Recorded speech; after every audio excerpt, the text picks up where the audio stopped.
ગઈકાલે ધારીની અંદર બે ખેડૂતો બંને ભાઈઓ હતા, પોતાને વાડીએ કામકાજ કરતા હતા। એ સમયે કોઈ અસામાજિક તત્વોએ તેમના ઉપર હિચકારો હુમલો કરેલો હતો, જેનો રોષ ધારી શહેરમાં વ્યાપી ગયેલો છે। અને આજે તમામ રાજકીય આગેવાનો અને ધારી શહેરની જાગૃત જનતા, આમ જોઈએ તો 18 વર્ણના લોકો ભેગા મળીને એક આવેદનપત્ર દેવા માટે જઈ રહેલા છે। ત્યારે આપણે વાતચીત કરીએ માજી ધારાસભ્ય નલિનભાઈ કોટડિયા સાથે।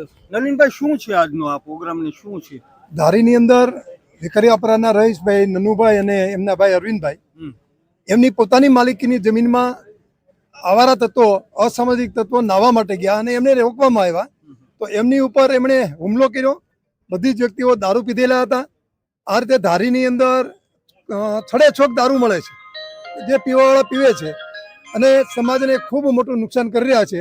આ પ્રવૃત્તિ રોકવા માટે આજે મામલતદારશ્રીને આવેદનપત્ર આપવા માટે ધારીની વિવિધ સંસ્થાઓ, રાજકીય આગેવાનો, સામાજિક આગેવાનો અત્રે ઉપસ્થિત છે અને થોડી વારમાં મામલતદારશ્રીને આવેદનપત્ર આપી આ જે અસામાજિક પ્રવૃત્તિઓ છે એને રોકવા માટે અમે વિનંતી કરવાના છે। જે ખેડૂતો ઉપર હિચકારો હુમલો થયેલો છે અને જેનાથી રોષ વ્યાપી ગયેલો છે, એ પણ વ્યાજબી રોષ છે। અને સાથે જ આપણે માજી ધારાસભ્ય મનસુખભાઈ ભુવાની સાથે પણ વાતચીત કરીએ કે મનસુખભાઈ ભુવા, શું હકીકત છે આ?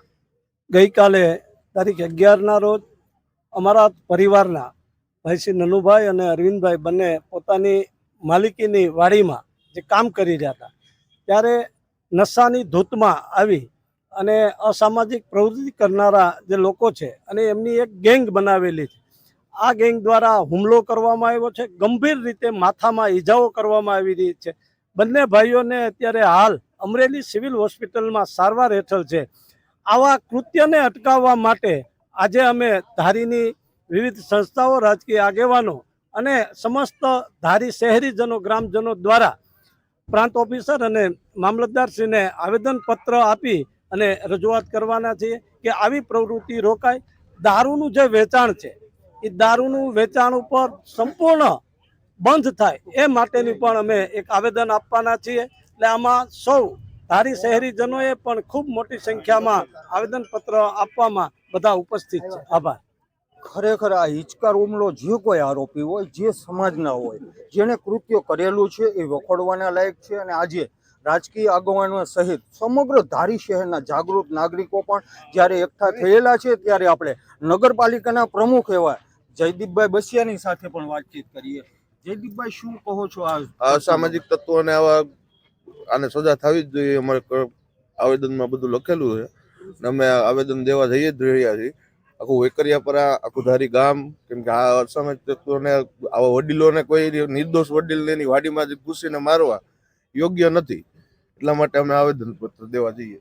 ધારી શહેરમાં અત્યારે મહિલાઓ, યુવાનો, રાજકીય આગેવાનો, તમામ સમાજના લોકો જ્યારે એકઠા થયેલા છે, ત્યારે આ ઘટનાને વખોડી રહેલા છે અને સાથે જ આપણી સાથે જોડાયેલા છે। આમ જોઈએ ને તો કમળાબેન ભુવા, કમળાબેન, શું છે હકીકત?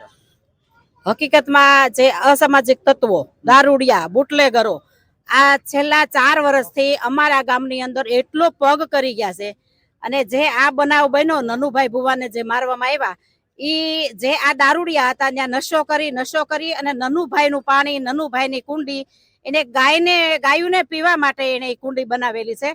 અને ઈ ઉપરથી ત્રોફા તોડીને એના પીધા, પાણી નનુભાઈનું, કુંડી નનુભાઈની, લીંબુ ના પીધા। અને આ દારૂડિયા આવે ત્યાં નશો કરી અને એમાં નાતા હતા અને નનુભાઈ એમ કીધું કે આ ગાયોને પીવા માટે છે, તો આમાં તમે નાવમાં એમ એવું કહી અને નનુભાઈ બે ભાઈઓ પાછા વળ્યા એટલે આવડા આ દારૂડિયા આવે બહાર નીકળી, એની ગાડીમાં ધોકા હતા, એ ધોકા લઈ અને નનુભાઈ આમ પાછળથી ફર્યા એટલે એને માથામાં માર્યું, એને અમરેલી એડમિટ કર્યા છે અને હજી એને 10 દિવસ ત્યાં રોકાવાનું છે। 10 ટાંકા માથામાં આવ્યા છે, અહીંયા ઉપર કપાળે 3 ટાંકા આવ્યા છે। અને એનથી નાનો અરવિંદને હાથ ઉપર માર્યું છે, એને હાથમાં ઓપરેશન આવશે ને પ્લેટ આવશે। એટલે અમારી ફક્ત એટલી માગણી છે કે અહીંના ધારાસભ્ય અને જે કઈ તંત્ર છે અહીંનું, એ બધાએ આ દારૂડિયાને કાબુમાં લે અને અત્યારે જે મારવા વાળા છે ને એને પૂરેપૂરી સજા કરે। અમે તો એવી માગણી છે અમારી કે એને પાસાની સજા કરે, આવી અમારી માગણી છે। પાસાની સજાની યોગ્ય માંગણી સાથે મામલતદાર અધિકારીને એક આવેદનપત્ર પાઠવવા તમામ ધારી શહેરના શહેરીજનો જઈ રહેલા છે ત્યારે આપણી સાથે જોડાયેલા છે રવિભાઈ ઈરાણી. રવિભાઈ, શું છે આ સમગ્ર ઘટના? અસામાજિક તત્વોની જે વાત થઈ, અસામાજિક તત્વોનો કોઈ ધર્મ કે જ્ઞાતિ હોતી નથી. એના વિરુદ્ધની અંદર એ લોકો જે ત્રાસ ફેલાવી રહ્યા છે એનો જે ગેંગ ઘણા સમયથી આ વિસ્તારની અંદર વકરી રહી છે, એને ડામવા માટે સમગ્ર વિસ્તારમાં તમામ જ્ઞાતિના આગેવાનો, ખેડૂતો, વેપારીઓ, મજૂરો તમામની માગણી છે કે આવાને બેને કીધું એમ પાસાની સજા થાય, ગુજસી ટોકના કાયદા લાગે અને એકવાર એને એવો સબક શીખવાડવામાં આવે કે ભવિષ્યની અંદર કોઈ પણ ગુંડાઓ ધારી ગામની અંદર ઊંચો અવાજ કરવાની હિંમત ન કરે. તંત્રને આપણે વિનંતી કરીએ છીએ, બધા ભેગા મળી તમામ ખેડૂતો વતી આપણે વિનંતી કરીએ છીએ કે આકરામાં આકરી સજા આ લોકોને આપવામાં આવે. કડકમાં કડક સજા થાય એવી માંગણી સાથે હવે આ સમગ્ર ધારી શહેરની જનતા જવા જઈ રહેલી છે મામલતદાર કચેરી ખાતે અને આપણે તંત્રની પાસેથી પણ આશા રાખીએ કે જે કોઈ ગુનેગાર છે એમને કડકમાં કડક સજા કરવામાં આવે.